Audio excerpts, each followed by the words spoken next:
Buildent yra Erasmus Plus finansuojamas projektas, kuriuo siekiama apibrėžti esminius finansų ir verslumo aspektus.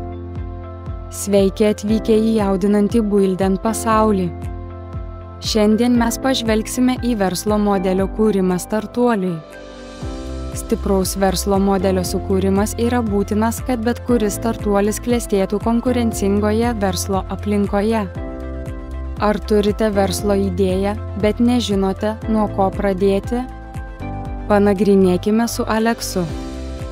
Susipažinkite su Aleksu, pradedančiu verslininku, turinčiu puikią idėją, bet nežinančiu, kaip ją paversti sėkmingu verslu. Aleksas pradeda nustatydamas problemą ar poreikį rinkoje ir atlieka išsamius rinkos tyrimus, kad suprastų potencialią auditoriją. Kitas žingsnis yra aiškiai apibrėžti tikslinę auditoriją. Tai pagrįsta demografiniais rodikliais, psichografika ir kitais svarbiais veiksniais, kad pasiūlymai būtų pritaikyti jų poreikiams. Tada Aleksas pereina prie platinimo kanalų ir metodų pasirinkimo, todėl svarsto įvairias galimybes.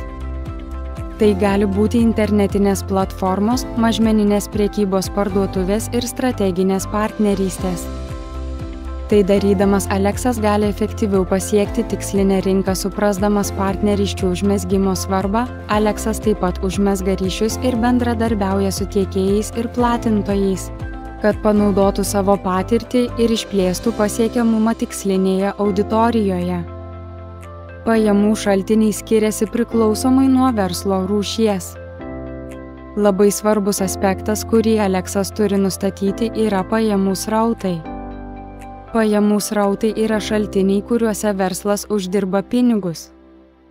Pajamų srautas nėra verslo modelis, tačiau jis daro įtaką verslo modeliui ir sprendimams. Aleksas taip pat įvertina išlaidų struktūrą, kad nustatytų fiksuotas ir kintamas išlaidas ir nagrinėja išlaidų taupymo priemones, kad optimizuotų finansinius išteklius. Kurdama šį tvirtą verslo modelį, Aleksas gali įveikti iššūkius ir pasinaudoti verslo augimo galimybėmis. Ar esate pasirengę pradėti savo verslumo kelionę? Pasinerkite į mūsų internetinius mokymosi įrankius mūsų svetainėje www.buildent.eu.